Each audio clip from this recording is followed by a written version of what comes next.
The sun moves slowly across an endless sky, casting long shadows over dunes that seem to breathe with the shifting wind.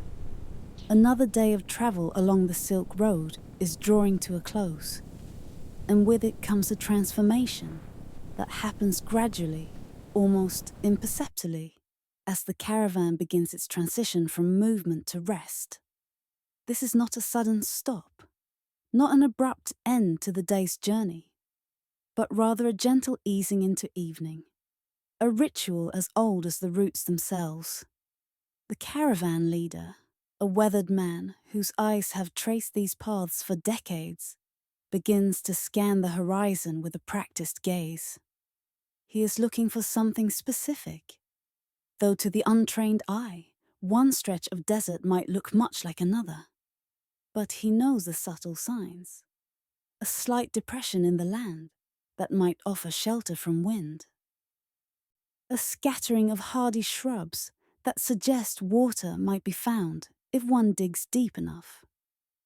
The way the light falls on certain rock formations that serve as landmarks invisible to those who do not know how to read them. The decision of where to stop for the night is never made hastily. It is a calculation that weighs many factors, each one considered with the kind of quiet deliberation that comes from understanding that a poor choice could mean discomfort at best, danger at worst. The ideal location offers protection from the elements, access to whatever water might be available, and enough space for the caravan to spread out in a configuration that has been perfected over countless nights of trial and refinement. As the leader raises his hand in a gesture that has been understood for generations, the caravan begins to slow.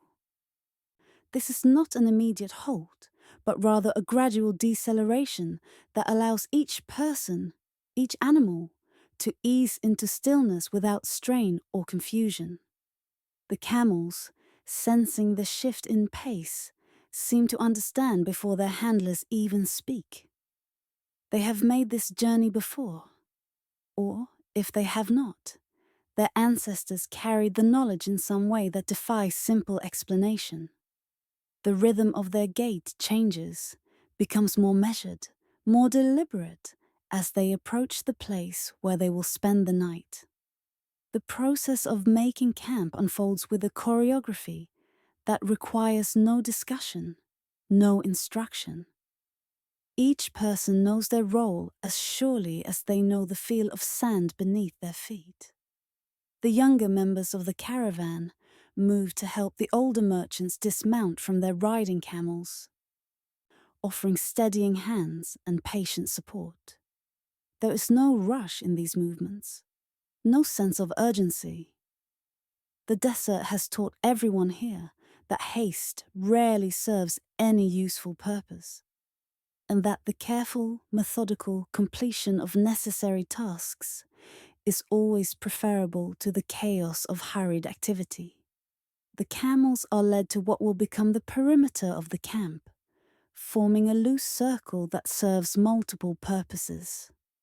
They act as a windbreak, their large bodies providing shelter from the constant desert breeze. They serve as a psychological barrier, creating a defined space that feels more secure than the endless openness of the desert floor. And they remain close enough that their handlers can monitor them through the night, watching for signs of distress or illness that might require attention before the morning departure. Unloading begins with the same deliberate pace that characterizes all evening activities.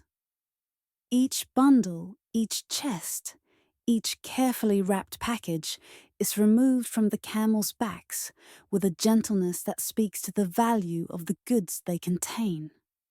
But it also reflects a deeper understanding that the camels themselves are the most precious cargo of all, and that their well-being depends on being handled with care and respect. A camel with a sore back from careless loading or unloading is a liability that can affect the entire caravan's progress. The handlers run their hands along each animal's flanks, feeling for hot spots or swelling that might indicate developing problems. They check hooves for stones or damage, examine eyes for signs of illness, inspect mouths to ensure that the bits have not caused any irritation. This examination is conducted with the kind of focused attention that might seem excessive to an outsider, but to these men and women, the health of their animals is not merely a practical concern. It is a responsibility they take seriously, almost reverently.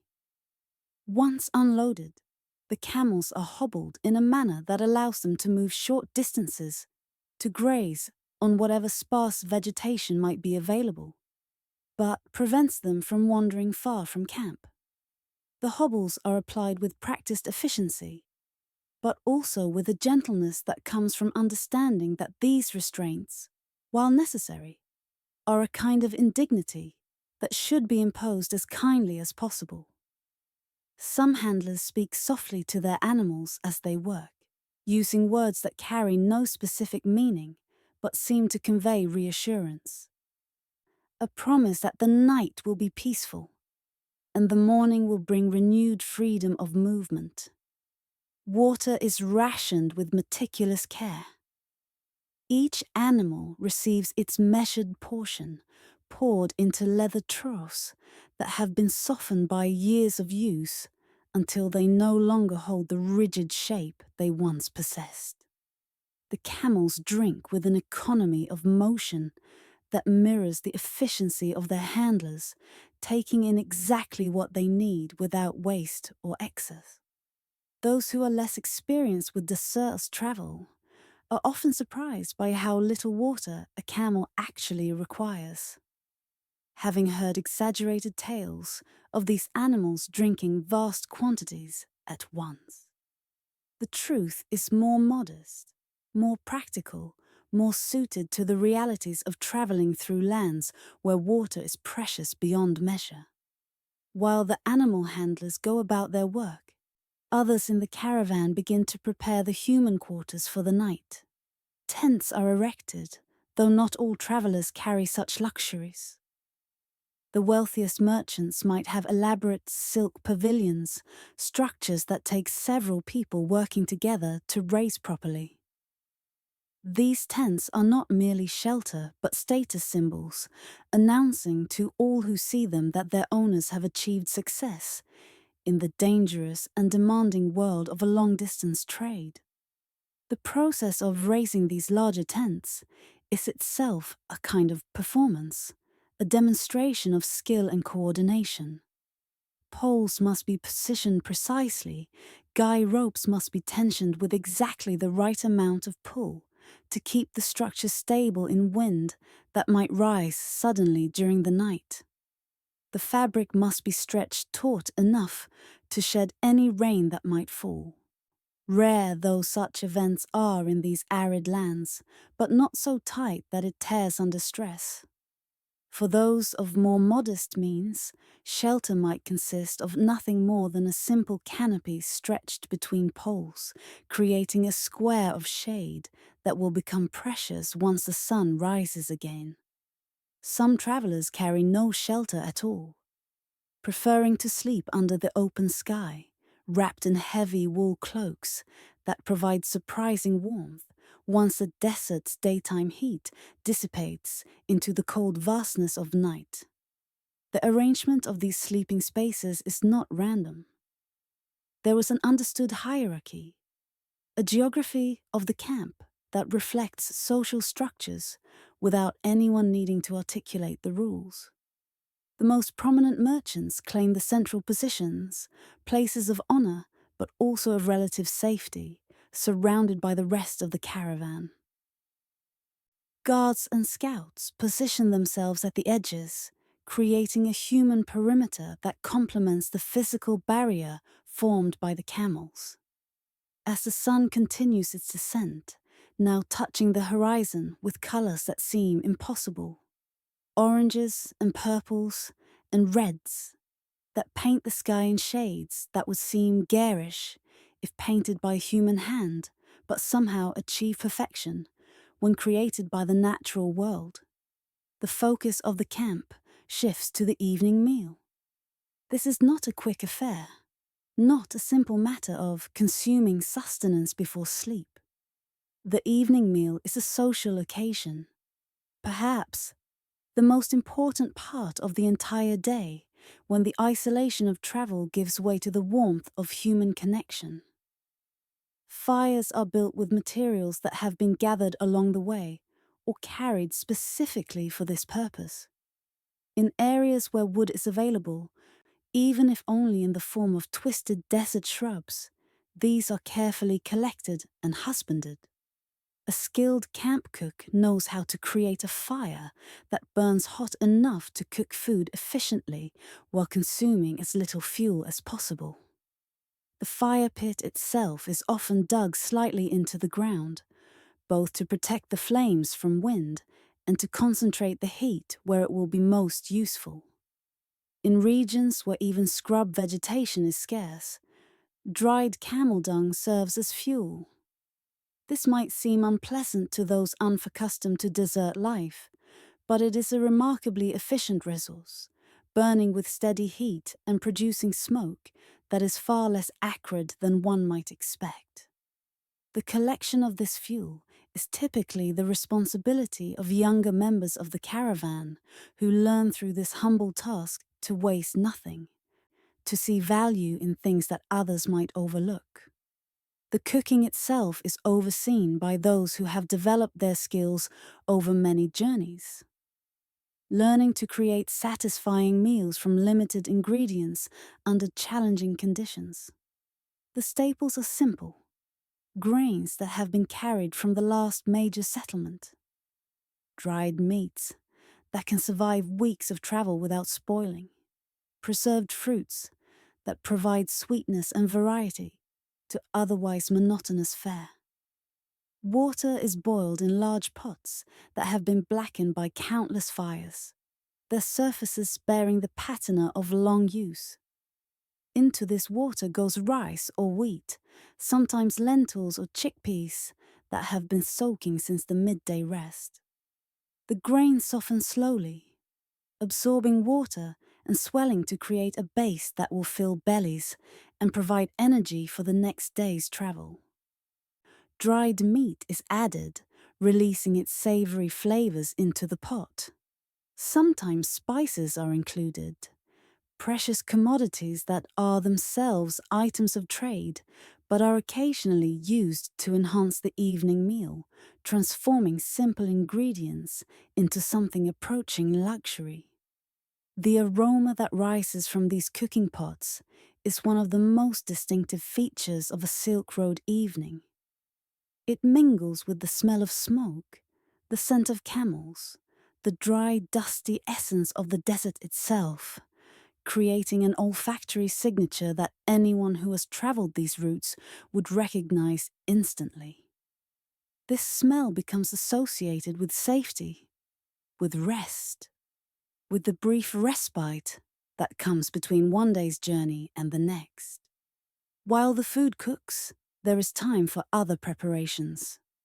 Personal hygiene, limited though it must be by the scarcity of water, is attended to with whatever resources are available. Hands and faces are washed in small amounts of water, precious drops used with an economy that would seem miserly in lands where water flows freely. Some travelers use sand to clean their hands, rubbing the fine grains over their skin to remove the day's accumulation of dust and grime. A technique that is surprisingly effective despite its apparent harshness. Clothing is shaken out and aired, though it will not be truly cleaned until the caravan reaches a settlement with adequate water for washing. Boots and shoes are inspected for damage. Minor repairs made with needle and thread carried specifically for this purpose. Small tears are mended before they can become larger problems. Loose stitching is reinforced. Worn areas are patched with scraps of leather or fabric that every experienced traveler carries. This time of preparation is also an opportunity for quiet contemplation. Away from the bustle of cities and the constant demands of commerce, the desert offers a kind of silence that is increasingly rare in the medieval world. It is not true silence, of course. The wind makes its presence known, sometimes as a whisper, sometimes as a more insistent voice. The camels make their various sounds, grunts and groans, and occasional complaints. The cooking fire crackles and pops. But underneath all of this is a quality of stillness that allows thoughts to settle, that provides space for reflection, that is difficult to find in more crowded environments. Some travelers use this time for prayer. The devout among them, representing various faiths and traditions that coexist along these trade routes with remarkable tolerance, turn their attention to their particular deities or spiritual practices.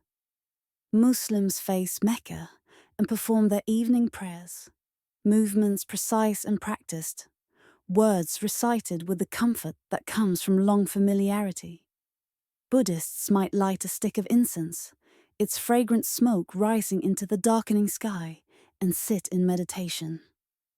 Zoroastrians, Christians, followers of local traditions that predate the arrival of any of the major religions, all find their own ways to mark this transition from day to night, from action to rest. The completion of the meal preparation is signaled not by any formal announcement, but by the gradual gathering of people around the cooking fires.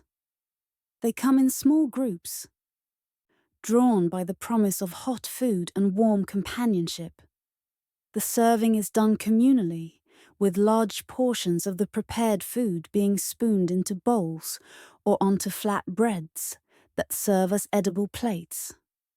There is a generosity in this distribution that might seem at odds with the careful rationing of resources that characterizes every other aspect of caravan life. But the evening meal is understood to be different. It is an investment in morale, in social cohesion, in the subtle bonds that hold a caravan together through the challenges of long-distance travel. People eat slowly, savoring not just the food itself, but the opportunity to rest, to sit without the constant motion of travel, to allow their bodies to relax from the tension of maintaining balance on a camel's back or walking mile after mile through shifting sand. Conversations unfold in the relaxed manner of those who have nowhere else they need to be. Nothing pressing that demands immediate attention. Stories are shared. News from the places the caravan has passed through is discussed. Plans for the route ahead are contemplated with the kind of casual speculation that requires no firm decisions. These conversations happen in multiple languages, sometimes within the same exchange. A Persian merchant might converse with a Chinese trader through a combination of gestures, shared vocabulary from the various tongues that serve as lingua francas along the Silk Road, and the occasional assistance of those who have acquired facility in multiple languages through years of travel. This linguistic diversity is so commonplace that it barely registers as remarkable to those who experience it regularly. The content of these conversations ranges widely. Trade is discussed, of course, prices in different markets, the quality of goods available in various cities, the reliability of different merchant houses. But there is also gossip, family news, philosophical discussions, debates about religious or ethical questions, stories told purely for entertainment. A successful merchant from Samarkand might describe his daughter's recent wedding in such detail that listeners can almost see the ceremonies, hear the music, taste the food. A young apprentice trader might share his anxieties about the journey ahead. receiving advice and reassurance from more experienced travelers. Sometimes musical instruments are produced. A simple flute, carved from wood or bone, its tones pure and clear in the desert air. A small drum, its rhythm providing a heartbeat around which melodies can dance. Stringed instruments of various kinds, from the elaborate to the rudimentary. The music that emerges from these instruments is not formal performance, but casual enjoyment. Songs that everyone knows and can join in singing, or improvise melodies that express the mood of the moment. This musical tradition serves purposes beyond mere entertainment. It helps to maintain cultural connections for travelers who might be far from their homelands for months or years at a time. It provides a sense of continuity, linking past journeys to present moments, to future travels, and it creates a shared experience that transcends the differences of language and culture that might otherwise divide the caravan's diverse population. As the night deepens and the stars begin to appear with increasing brilliance, some members of the caravan turn their attention to navigation.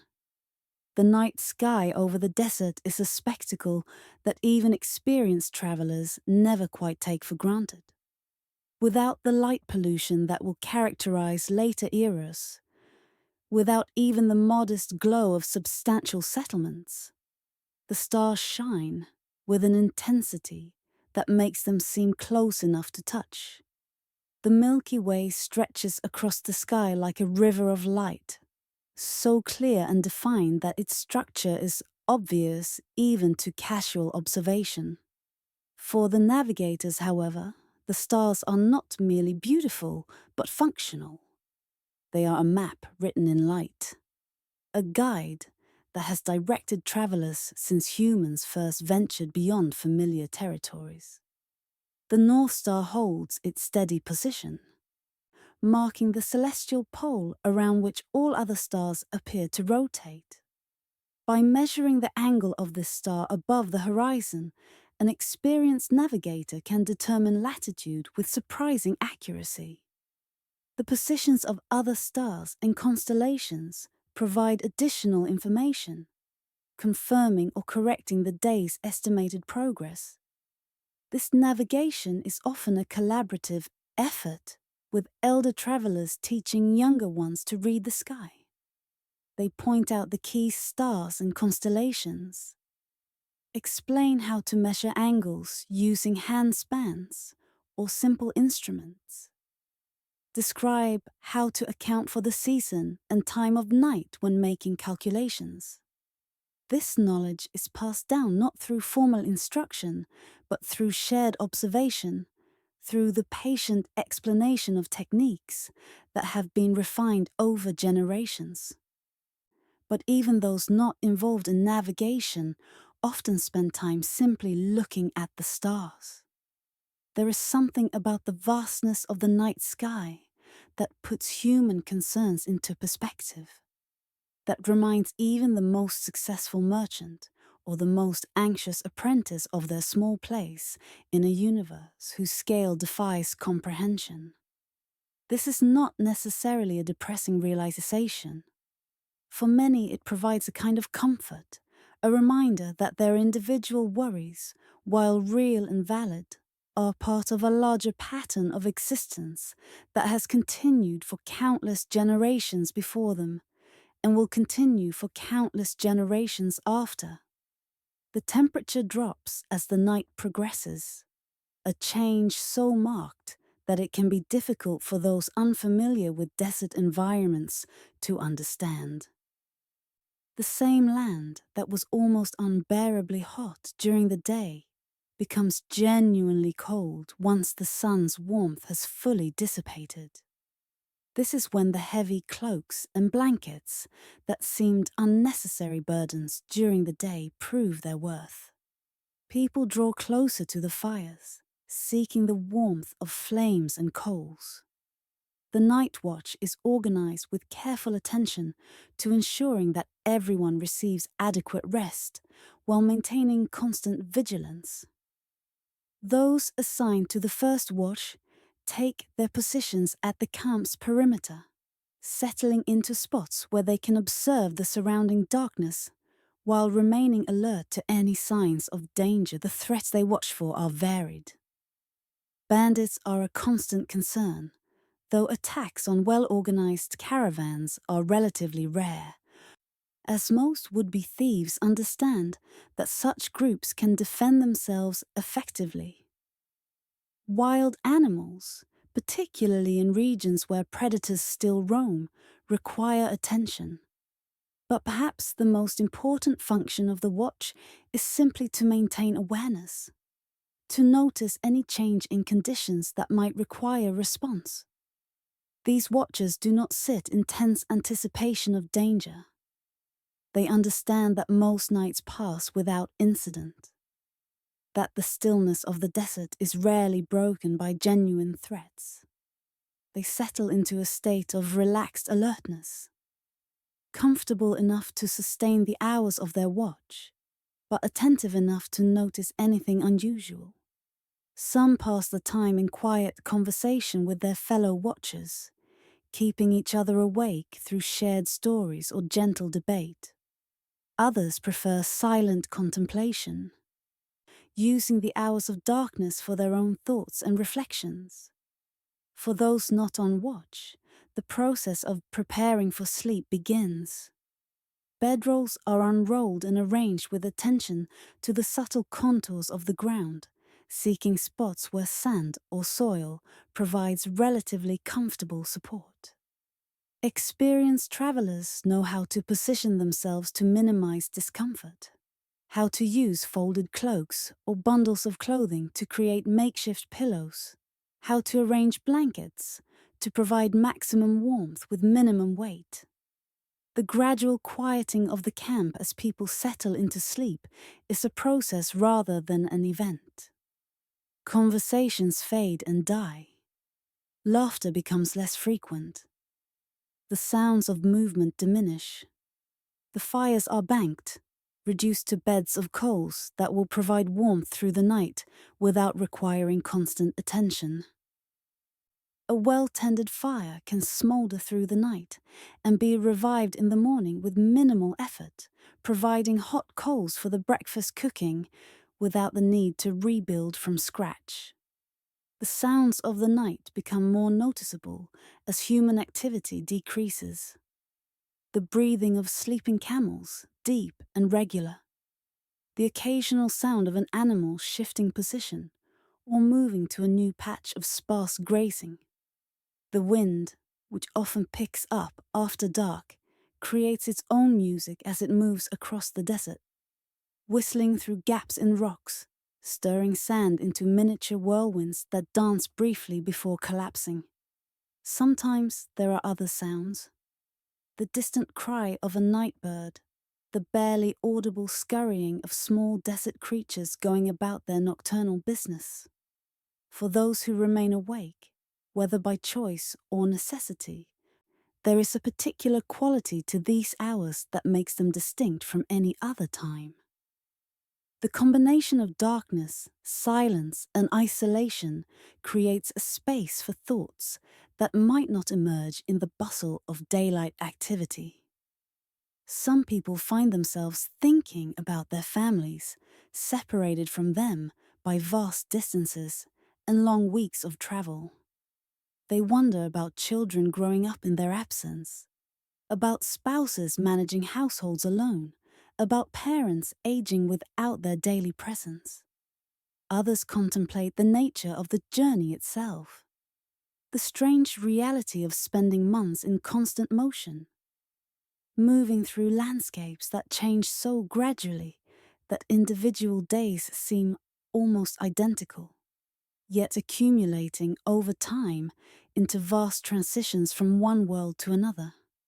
A merchant who began his journey in the humid, crowded cities of the Chinese coast might spend these quiet hours trying to imagine the dry, spacious cities of Persia that lie ahead, attempting to prepare himself for cultures and customs so different from his own that they seem almost like different planets rather than simply different regions of the same Earth. There are those who use the night hours for more practical contemplation, mentally reviewing their inventory, calculating potential profits, planning negotiating strategies for the markets that lie ahead. The peace and quiet of the desert night provides an opportunity for the kind of focused thinking that is difficult when surrounded by the distractions and demands of normal life. Problems that seemed intractable during the day sometimes resolve themselves when examined in the still hours before dawn. The deepest part of the night, the hours after midnight, but before the first hints of morning, has its own particular character. This is when sleep comes most easily for most people, when the body's natural rhythms align with the darkness to produce the kind of deep rest that restores energy and repairs the wear of the day's exertions. The camp falls into its most profound quiet during these hours, a stillness so complete that it seems almost absolute. But even in this deepest quiet, there is life and activity. The night watch changes with those who have completed their shifts, waking their replacements with gentle touches and whispered words. The transition is handled with care to avoid disturbing those who sleep. Fresh watchers take their positions, and those relieved make their way to their own bedrolls, settling quickly into sleep with the satisfaction of duty completed. The stars wheel slowly overhead, their apparent motion marking the passage of time with more reliability than any mechanical timepiece. Those familiar with the patterns can estimate the hour by the positions of familiar constellations, can tell how long until dawn by measuring angles and making mental calculations. This skill is more than mere astronomy. It is a practical necessity for people whose lives depend on maintaining schedules, on making the most efficient use of daylight, on coordinating the complex logistics of group travel. In the hours before dawn, before the sun's approach is visible on the horizon, but after true night has begun its transition toward morning, there is a change in the quality of darkness. It remains profound, but it takes on a slightly different character, as if the darkness itself knows that its reign is temporary and is beginning to prepare for its daily retreat. The wind often shifts during this period, changing direction or dying down entirely, creating a brief window of perfect stillness. This is when some travelers choose to rise, even before they are required to do so by the needs of breaking camp and preparing for the day's journey. They emerge from their bedrolls quietly, careful not to disturb those who still sleep. Some seek solitude for morning prayers or meditations, finding in these pre-dawn hours a quality of spiritual connection that is harder to achieve at other times. Others simply enjoy the peace, the sense of being awake while the rest of the world sleeps, of witnessing the transition from night to day, in a landscape that makes such transitions feel profound and significant. These early risers often gravitate toward the banked fires, stirring the coals back to life and adding small amounts of fuel to create flames. They might heat water for tea, preparing the first hot beverage of the day with a care and attention that transforms a simple act into something almost ceremonial. The warmth of the cup in their hands, the steam rising in the cool air, the first sip of hot liquid. These small pleasures take on exaggerated importance in the context of desert travel, where comforts are scarce and therefore precious. As the sky begins to show the first hints of a coming dawn, a subtle lightening along the eastern horizon, the camp begins its own awakening. This is gradual rather than sudden. as an organic process as individuals rouse themselves according to their own rhythms and responsibilities. Those charged with managing the animals rise early, knowing that their work must be completed before the camp can move. They check on the camels, ensuring that all have passed the night without incident, that none have worked free of their hobbles or developed illnesses that might slow the day's progress. The morning feeding of the animals is done with the same careful attention that characterized the evening routine. Water is provided, measured, and rationed. Those camels that will be ridden that day receive slightly larger portions, an acknowledgement that they will be called upon to carry not just cargo, but the additional weight of human riders. Grain supplements are distributed to animals that show signs of needing extra nutrition, a practice that balances the need to maintain the caravan's most valuable assets against the limitations of what can be carried across vast distances. Meanwhile, breakfast preparations begin. This meal is typically simpler than the evening feast, often consisting of leftovers from the previous night's cooking, supplemented by dried fruits, nuts, and flat bread. Tea is brewed in large quantities, its warmth and mild stimulation helping to ease the transition from sleep to wakefulness. Some travelers prefer to eat nothing until midday, breaking their fast only after several hours of travel. But for most, a modest breakfast provides necessary energy for the morning's exertions.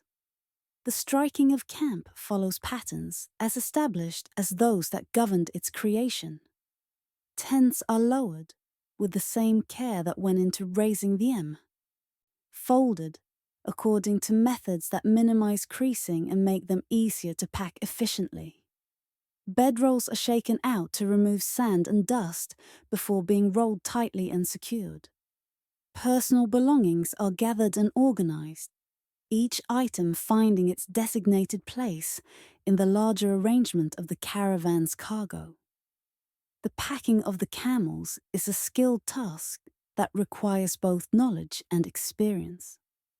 The weight must be balanced precisely to avoid placing undue strain on the animal's back. Delicate items must be positioned where they will be protected from jolts and impacts. Heavy goods need to be secured in ways that prevent shifting during the day's travel.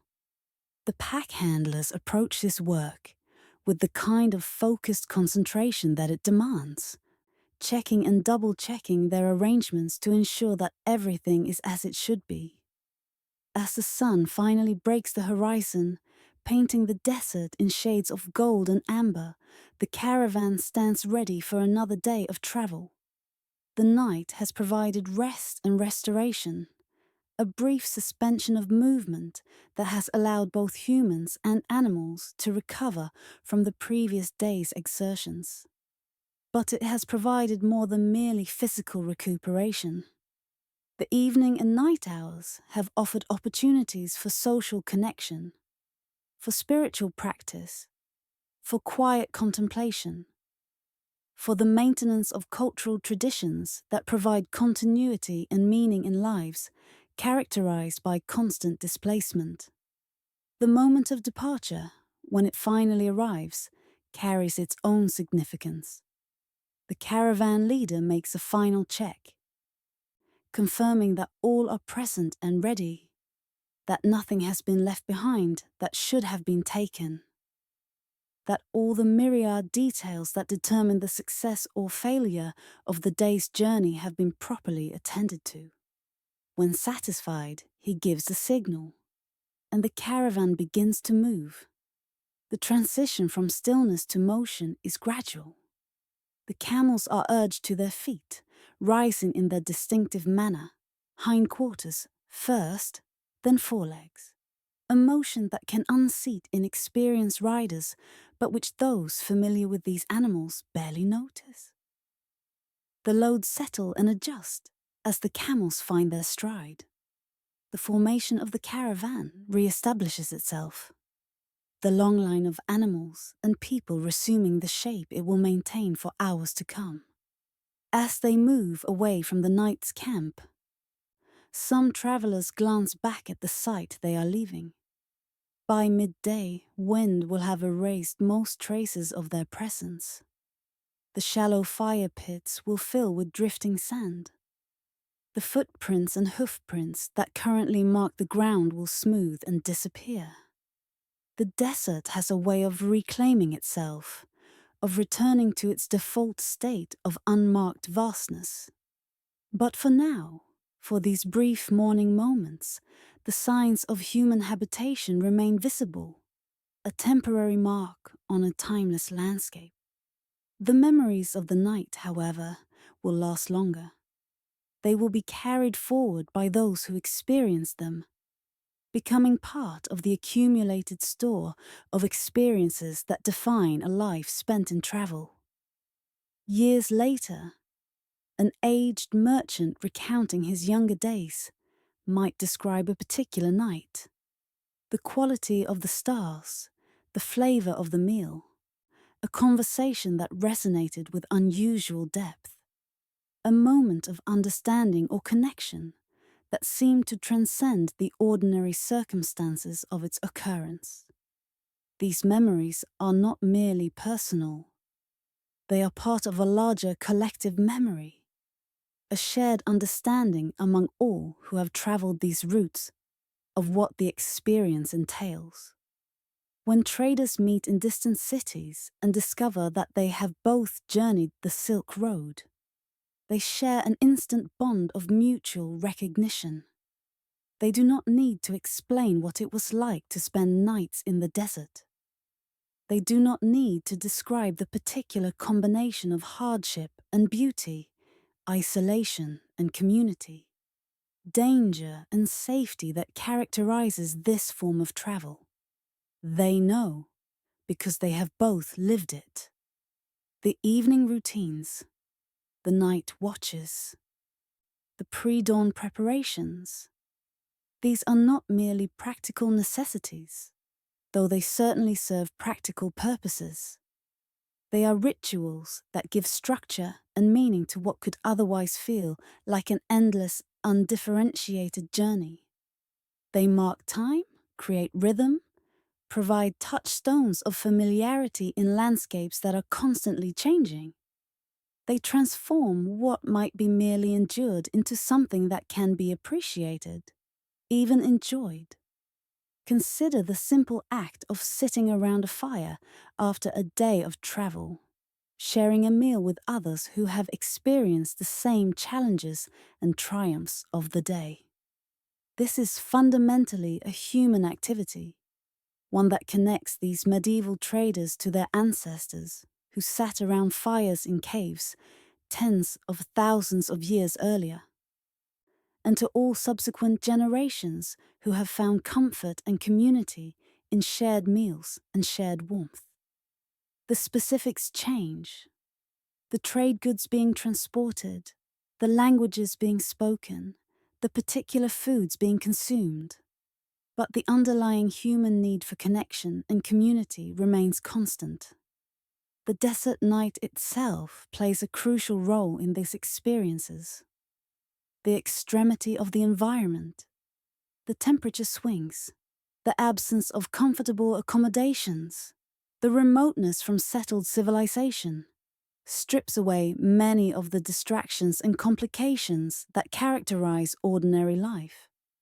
In this simplified context, basic human needs and desires come into sharper focus. The value of water becomes viscerally obvious. The importance of shelter is undeniable. The comfort provided by human companionship is intensified by the surrounding isolation.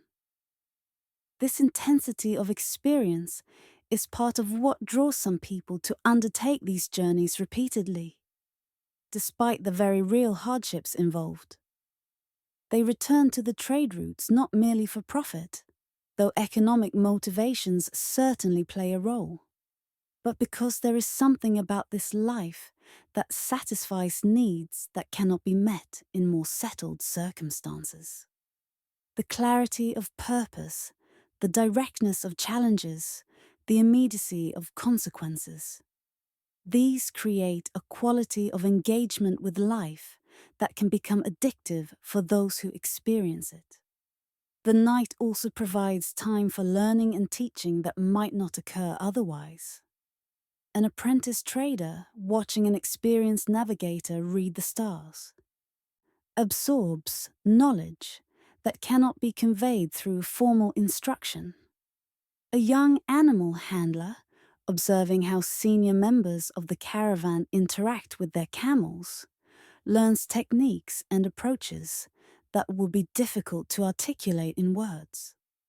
This kind of learning, transmitted through observation and participation rather than explicit teaching, is how much of the practical knowledge that sustains the Silk Road trade is passed from one generation to the next. There is also a kind of folk wisdom that circulates during these evening hours, shared through stories and anecdotes that illustrate important lessons. Tales of caravans that met disaster through poor planning serve as cautionary examples. Stories of successful negotiations or clever solutions to unexpected problems provide models to emulate. Accounts of natural phenomena witnessed during previous journeys, unusual weather patterns, rare astronomical events, encounters with wildlife, all contribute to a collective body of knowledge about the routes and regions being traversed. The medical knowledge shared during these evening conversations is particularly valuable. In an era before formal medical training is widely available, and in circumstances where professional physicians are typically days or weeks of travel away from where they might be needed, the practical first aid and folk remedies that traders share with each other can mean the difference between a minor ailment and a serious health crisis. Information about which plants can be used to treat various conditions, how to recognize the early signs of serious illnesses, techniques for setting broken bones or treating wounds. All of this circulates through the informal conversations that happen around cooking fires. The psychological support that these evening gatherings provide should not be underestimated. Long-distance trade is inherently stressful. The financial risks are substantial, with merchants often investing everything they have in cargo, whose sale might not occur for months. The physical challenges of travel take their toll, even on the young and healthy.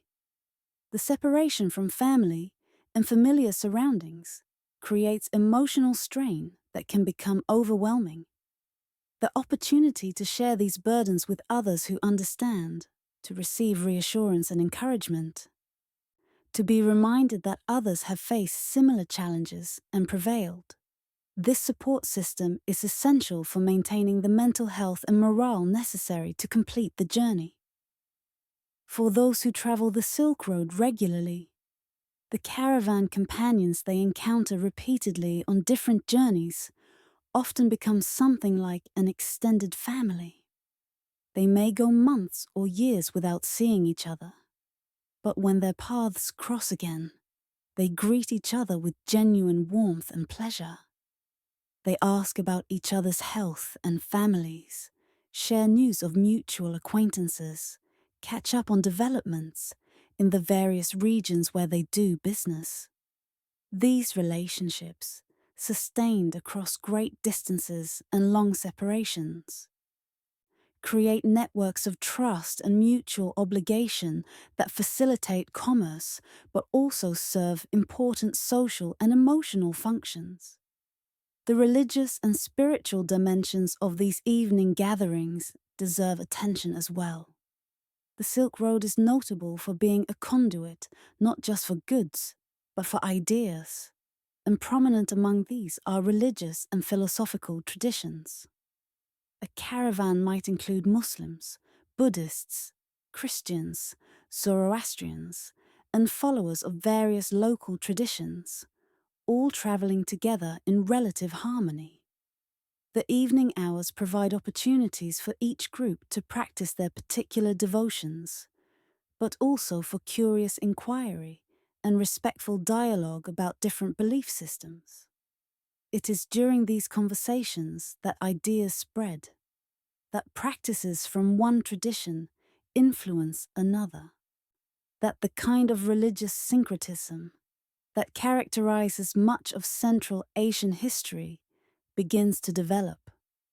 A Muslim trader might ask a Buddhist monk about meditation techniques, finding that they offer practical benefits for managing the stress of travel, regardless of theological differences. A Christian merchant might observe Zoroastrian fire rituals and come to appreciate their aesthetic and symbolic power. A follower of traditional local practices might adopt prayer techniques from one of the major religions while maintaining their underlying beliefs about the nature of the divine. This religious tolerance is not necessarily motivated by abstract principles of mutual respect, though such principles certainly play a role for some individuals. It is also simply practical. A caravan functions as a temporary community, and communities work better when members get along. The close quarters and constant proximity of caravan life make conflict expensive and dangerous. The shared challenges of travel create bonds that transcend differences in belief and practice. And there is an understanding, rarely articulated but widely shared, that the forces that threaten all travelers, whether conceived as natural hazards, divine will, or mere chance, do not discriminate based on religious affiliation. The passing of the night hours, the cycle from evening gathering to deep sleep to pre-dawn stirring, follows patterns that connect these medieval travelers to the fundamental rhythms of human existence. Before artificial lighting allowed humans to extend their active hours far into the night, the rising and setting of the sun dictated the basic structure of daily life for almost everyone. The caravan's routine, shaped by the practical constraints of desert travel, maintains this ancient pattern. There is something deeply satisfying about living in close alignment with natural rhythms. Modern research would later confirm what these travelers might have intuited: that human biology is adapted to expect darkness for sleep and light for activity, that disrupting these patterns creates stress and health problems. But the traders of the Silk Road do not need scientific studies to tell them that they sleep better in the cool darkness of the desert night and wake more refreshed when they rise with the sun. They experience this truth directly in their own bodies, night after night across the months of their journeys. The darkness of the desert night, undiluted by any artificial light source more sophisticated than a cooking fire or oil lamp, provides another benefit that is difficult to appreciate in later eras of electric illumination. The complete darkness makes genuine rest possible in a way that is difficult to achieve when even small amounts of light are present. The body's production of sleep-inducing hormones triggered by darkness proceeds uninterrupted. The mind, without visual stimulation to process, settles more easily into the quieter patterns of consciousness associated with sleep. Yet despite the depth of this darkness, it is not frightening in the way that darkness in unfamiliar places might be. The members of the caravan have grown accustomed to it. They know the sounds of the night, can distinguish between the ordinary noises of animals and wind, and the unusual sounds that might indicate something requiring attention. They understand the geography of their temporary camp, can navigate to the fire, or to the area designated for necessary nighttime functions without stumbling over obstacles. This familiarity with darkness is itself a kind of skill, one that residents of well-lit cities often lack entirely. The cool night air provides relief from the day's heat, but also presents its own challenge in the form of temperature drops that can be quite extreme. The same clear skies that allow the stars to shine so brilliantly also permit heat to radiate rapidly into space once the sun is no longer present to replenish it. The travelers adapt to this with their choices of clothing and bedding, layering materials in ways that can be adjusted as temperatures change through the night. This need to adapt to varying conditions is a constant feature of desert travel. Nothing remains static for long. The weather can shift dramatically. Water sources that were reliable on previous journeys might have dried up or changed character. Political situations in the regions being traversed can alter the safety or accessibility of certain routes. The successful trader is one who maintains flexibility, who can adjust plans and methods to accommodate changing circumstances while still maintaining progress towards ultimate goals. The night hours, with their reduced demands for immediate action and decision-making, provide opportunities to develop this flexibility. Lying awake in the darkness, listening to the sounds of the desert and the breathing of sleeping companions, a trader might run through various scenarios in their mind. What if the next water source is dry? What if the mountain pass is blocked by snow? What if the merchant they plan to meet in the next major city has moved on or gone out of business? These hypothetical problems can be considered and potential solutions contemplated, building a mental library of responses that can be drawn upon if actual difficulties arise. This kind of contingency planning is one of the invisible skills that separates successful traders from those who fail. The ability to anticipate problems before they occur, to have alternative plans ready to implement, to respond to setbacks with calm efficiency rather than panic. These traits are developed through experience and through the kind of reflective practice that the quiet night hours make possible. The stories told around evening fires often illustrate these skills in action. Tales of traders who found creative solutions to seemingly insurmountable problems serve as both entertainment and education. A merchant who managed to trade his way out of a dangerous situation when his caravan was detained by suspicious local authorities.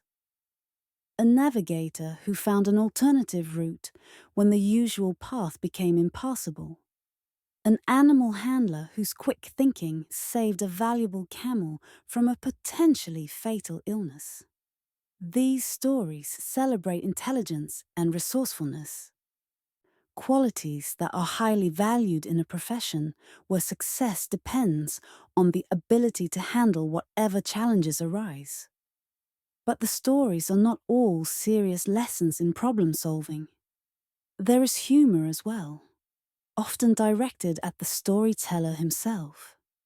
Tales of mistakes made early in a trading career, of misunderstandings arising from language barriers or cultural differences, of embarrassing moments that seemed catastrophic at the time but have become funny in retrospect. This willingness to laugh at oneself, to acknowledge errors and limitations, helps maintain healthy perspective and prevents the kind of arrogance that leads to poor decisions. The laughter that these stories generate serves important social functions. It releases tension, creates bonds between those who share in the humor, and maintains the kind of positive emotional atmosphere that makes the close quarters of a caravan life more bearable. A group that can laugh together is a group that works together more effectively that supports each other through difficulties, that maintains the cohesion necessary for successful completion of the journey. As the night deepens toward morning and the cycle prepares to begin again, there is a sense of completion, of a rhythm fulfilled. The day's travel has been followed by the evening's rest. The night's sleep will give way to the dawn's awakening. The caravan will move from stillness to motion, from one camp to the next, continuing its incremental progress across vast distances. Each night is both unique and part of an infinite series, distinct in its particular details, but following patterns that have been repeated countless times before and will be repeated countless times again. This sense of being part of something larger than oneself, part of a tradition and practice that extends far beyond any individual's lifetime, provides a kind of meaning that purely personal achievements cannot match. The trader who successfully completes a journey along the Silk Road is not merely accomplishing an individual goal. He is participating in a human endeavor that has connected civilizations, transmitted ideas and technologies, shaped cultures and economies across half the world. He is a link in a chain that extends from the distant past into the unknown future. The night, with its quiet and its stars and its opportunities for reflection, is when this larger significance is most likely to be felt. In the darkness and stillness, away from the constant demands of travel and trade, there is space for thoughts that touch on deeper questions. Why do we do this? What does it mean? What are we part of? These are not questions that have simple answers or require immediate responses, but they are questions worth contemplating, and the desert night provides a setting uniquely suited to such contemplation. The peace that settles over the camp in the deepest hours of night is a kind of peace that is increasingly rare in the medieval world. Cities are crowded and noisy, courts are full of intrigue and competition. Even rural areas, with their seasonal rhythms and agricultural labor, rarely offer the kind of profound quiet that the desert provides. For some travelers, this peace is one of the aspects of the journey that they value most, a respite from the complicated demands of life in more settled environments. Yet this peace is not merely an absence of activity or sound. It is a positive quality, a stillness that has its own character and presence. It is the peace of being exactly where one needs to be, doing exactly what needs to be done, with no immediate pressures or demands beyond the simple requirement to rest and prepare for the next day. It is the peace of being part of a well-functioning community, even if that community is temporary and will dissolve when the journey ends. It is the peace of being surrounded by vastness, of being small but not insignificant, of being part of patterns and processes that are larger and more enduring than any individual life. As the stars wheel through their nightly arc and the desert cools to its minimum temperature, as sleeping bodies rest and restore themselves while watchers maintain their vigilant attention, the caravan exists in a state of suspended animation. It is neither fully at rest nor fully in motion. It is between one stage of the journey and the next, between one day and the next, between departure and arrival. This in-between state is temporary, but essential, a necessary pause that makes continuation possible. When morning finally arrives and the camp stirs back to life, the memories of the night will begin to fade into the background of consciousness, replaced by the immediate demands of the new day. But they do not disappear entirely. They accumulate layer upon layer, night after night, creating a foundation of experience that shapes how the travelers understand themselves and their place in the world. The peaceful nights beneath desert stars become part of who they are, influencing their perspectives and priorities in ways they might not even consciously recognize. And so, the cycle continues, night following night. The caravan moving ever onward along routes that have been traveled for centuries and will continue to be traveled for centuries more. The specific individuals change. The particular goods being transported vary. The political circumstances of the regions being traversed shift and evolve. But the fundamental pattern remains constant. Movement and rest, effort and recovery, journey and arrival, all marked and measured by the rising and setting of the sun and the wheeling of the stars through the vast dome of the desert sky.